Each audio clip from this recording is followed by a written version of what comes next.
반갑습니다. 우리 ENM 수원팀 형제자매들 반갑습니다.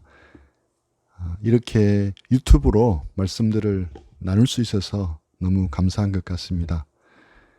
오늘까지 우리는 매일 성경 큐티 본문을 따라서 데살로니가 전후서 묵상을 마쳤습니다. 그리고 내일부터 8월 말까지는 에스겔서 묵상을 시작하게 됩니다. 에스겔서가 총 48장으로 이루어져 있는데 이번에는 32장까지 묵상을 하게 됐고 약 2달에 걸쳐서 계속하게 됩니다. 지난 주일에 큐티하며 삽시다라는 제목으로 말씀을 나누었고 큐티를 통해서 더욱 하나님이 우리에게 주신 영원한 생명을 누렸으면 좋겠다라는 말씀을 나누었습니다. 하지만 에스겔서가 만만치 않게 어려운 본문이기에 오늘은 에스겔서 괴간을 먼저 다루기로 하고 주일 설교 때 이것을 다루기로 했는데 양이 너무 많아서 오늘 일부를 다루고 주일에는 2부 괴간을 다루도록 하겠습니다. 천국에서 아브라함을 만나고 다윗을 만나고 야곱을 만나면 그래도 할 말이 있을 것 같은데 또 반가울 것 같은데 에스겔 선지자를 만나면 좀 서먹할 것 같습니다. 저도 오랫동안 성경을 읽었지만 에스겔서 전체를 제대로 묵상하고 공부하는 것은 이번이 처음인 것 같습니다. 같이 함께 배워가면서 에스겔을 만나고 에스겔이 만났던 하나님을 우리도 만났으면 좋겠다는 소원을 가지고 기도하게 됩니다. 저는 좋은 글을 쓰는 좋은 작가는 인생 카메라 감독이라는 생각을 해봅니다. 좋은 작가가 쓴 산문이나 소설이나 시를 읽을 때마다 인생과 세상을 한 장면 한 장면 슬로우 모션으로 보게 하는 능력자라는 생각을 자주 하게 됩니다. 초고속 촬영을 해서 슬로우 모션으로 인생과 세상을 보여줄 때 비로소 이전에 빠르게 흘러가는 속도 때문에 놓치고 있고 깨닫지 못한 부분들을 다시 주목하고 깨닫게 한다는 느낌을 받습니다. 우리 에스겔서를 묵상하면서도 슬로우 모션으로 에스겔의 삶, 에스겔에게 역사하셨던 그 하나님을 보았으면 하는 마음이 간절합니다. 통독을 하면서 놓치고 지나갔던 에스겔의 눈물과 땀과 아픔과 고통을 주목하기를 원합니다. 또 행간 속에 숨어있는 하나님의 마음도 읽어낼 수 있으면 좋겠습니다. 평면적인 에스겔서가 입체적으로 보아지면 참 좋겠습니다. 성령의 도우심을 입어서 마치 VR을 보듯이 에스겔서가 3D, 4D로 보아지면 얼마나 좋겠습니까? 이런 복이 에스겔서를 묵상하는 저와 우리 모두에게 넘치도록 있기를 축복하며 또 기도합니다. 전체적인 자세한 괴간은 주일 설교에 다루기로 하고 오늘 괴간 1부에서는 에스겔이 살았던 당시 시대 상황에 대해서 설명을 하고자 합니다. 에스겔이 살았던 당시 시대 상황은 어땠습니까? 에스겔 시대에 가장 두드려진 것은 급변하는 국제 정세였습니다.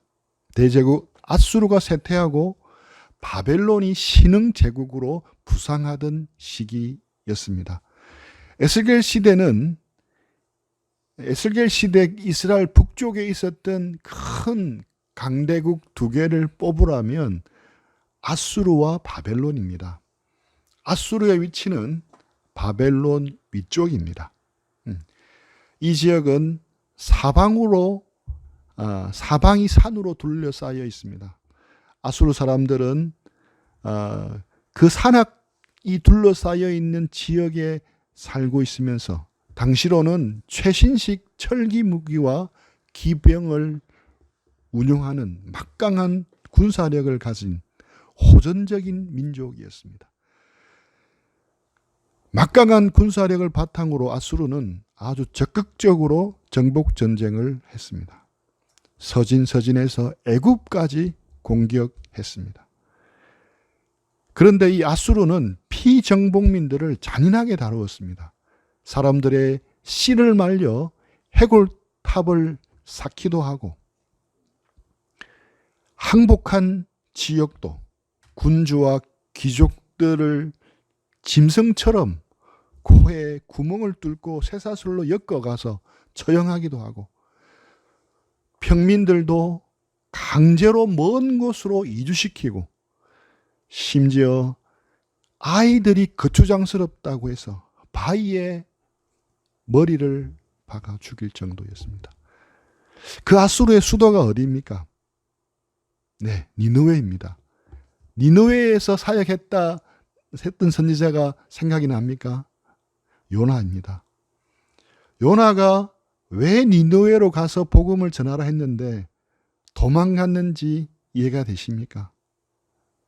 그렇게 못된 짓을 많이 한 민족은 호되게 심판을 받아야 마땅한데 거기 가서 복음을 전하라고 하니까 요나가 도저히 못해서 다시스로 도망치다가 강제로 고래밥이 되어서 니느웨로 가게 된 것입니다. 이 아수르는 북이스라엘을 공격해서 멸망시킵니다. 주전 722년에 일어난 일입니다. 강제 이주 정책 때문에 아수르에 의해 멸망한 북이스라엘 열지파는 흩어져 다른 지역으로 가게 되고 다른 민족들이 들어와서 살면서 혼혈이 일어나고 이 사람이 사마리아인이 되는 것입니다. 그래서 이스라엘 사람들은 혼혈인 사마리아인들과는 상종을 안 하려 했던 것입니다. 이렇게 강력한 아수르가 에스겔이 하나님의 부름을 받는 그 시점에 점점 쇠약해져 가고 있습니다. 그러면서 국제 판도가 아수르에서 바벨론으로 넘어가는 시점이었습니다. 예루살렘이 있는 팔레스타인 지역은 어땠습니까? 물론 아수르의 위협을 받고 있었습니다. 남쪽에 있는 제국인 애굽도 위쪽으로 진격해서 아수르와 싸우려고 했습니다. 아수르 사람들이 애굽을 치러 가려 해도 팔레스타인을 통과해야 되고 애굽 사람들도 아수르를 치러 가려고 해도 팔레스타인을 통과해야 합니다. 그렇기 때문에 이 시기에는 예루살렘이 있는 이 팔레스타인 지역을 어느 나라가 먼저 차지하느냐가 아주 중요한 관건이었습니다. 이렇게 에스겔이 사역했던 시기는 굉장히 요동치는 국제 정세가 있었습니다. 애굽이냐, 아수르냐, 바벨론이냐, 이스라엘은 어디에 줄을 서야 할지 고민이었습니다. 이 애매한 시기에 에스겔이 선지자로 부름을 받은 것입니다. 표를 보면서 정리를 해보겠습니다.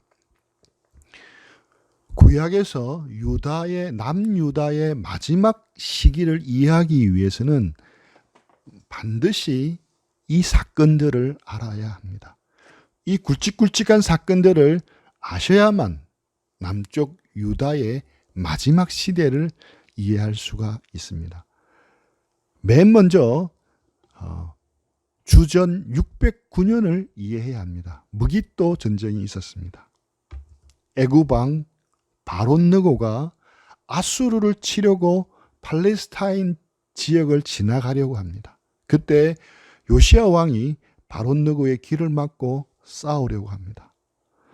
바롯느고는 지금 우리는 아수르와 싸워야 하니까 길만 내어달라고 합니다. 하지만 요시야는 끝내 싸우다가 안타깝게 전사하고 맙니다.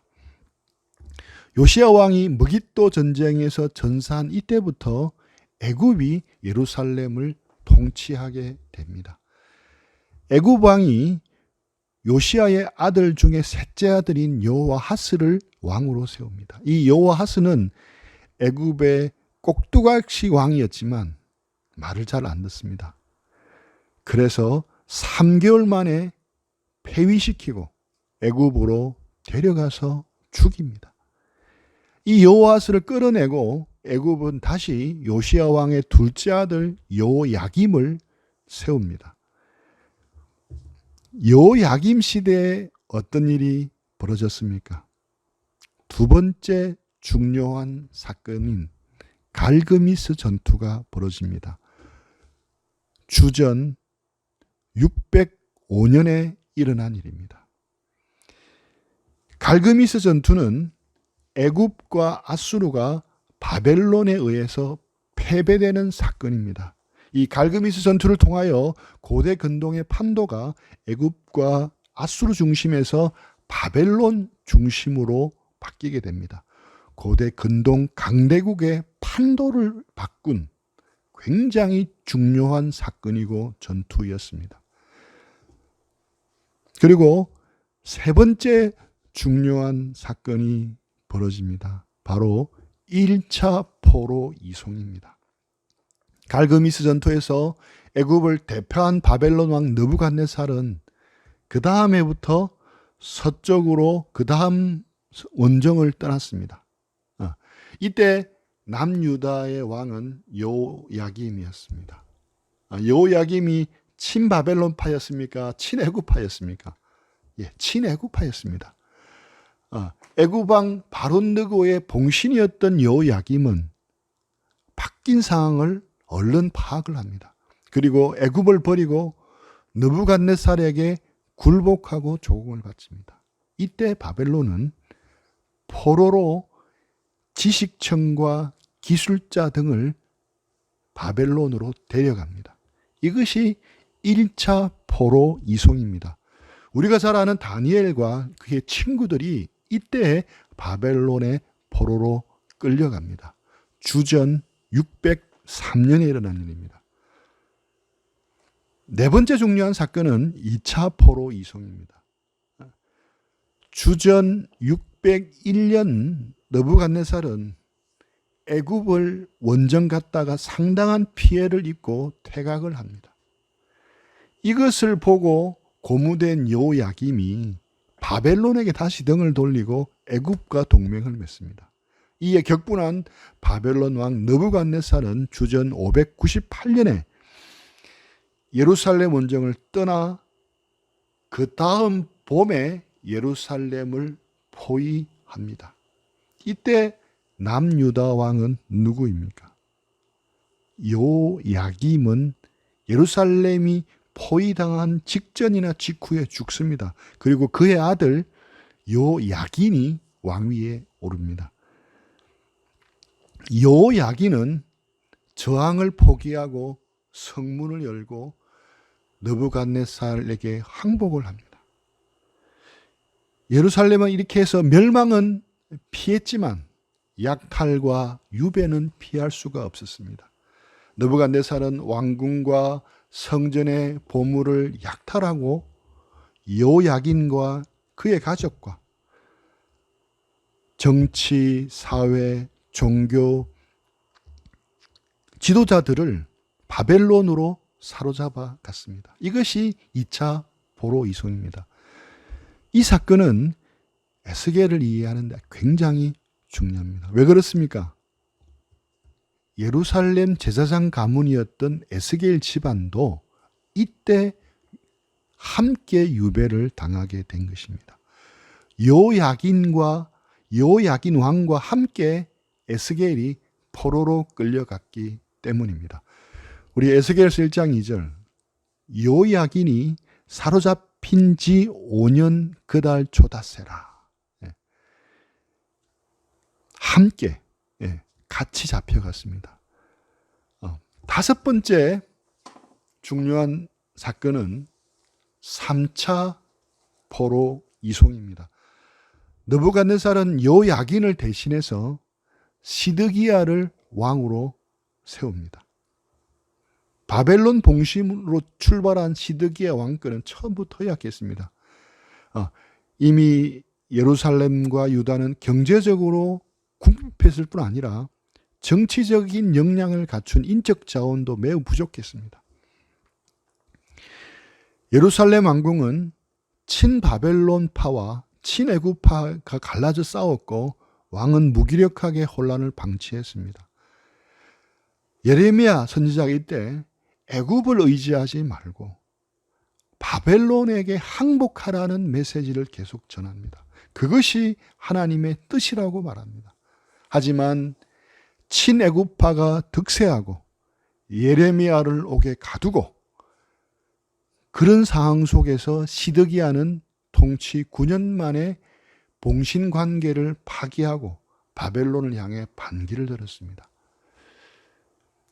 이렇게 배반한 시드기야를 징벌하기 위해서 느부갓네살 군대가 공격을 해서 예루살렘을 1년 반 포위한 끝에 주전 586년 여름 성벽을 깨고 예루살렘을 함락시켰습니다.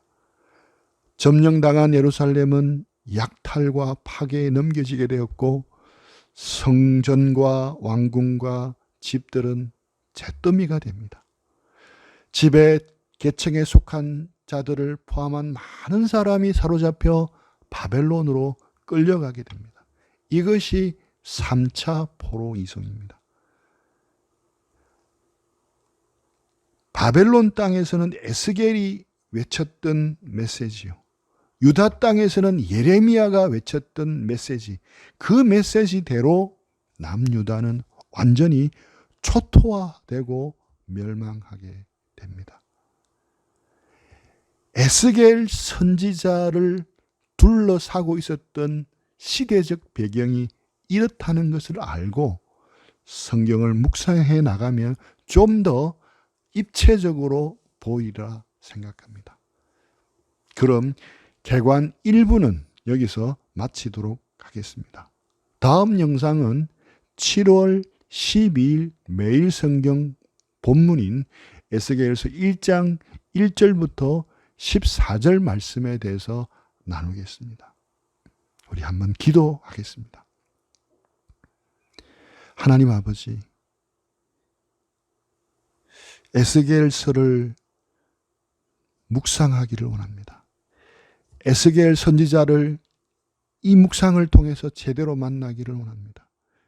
또 그를 부르시고 사용하신 에스겔의 하나님을 만나기를 원합니다. 성령님 도와주셔서 에스겔서 말씀을 풀어주시고 깨닫게 하시고 이것을 오늘을 사는 우리의 삶에 잘 적용할 수 있도록 인도하시고 도와주시옵기를 간절히 원합니다. 예수님의 이름으로 기도합니다.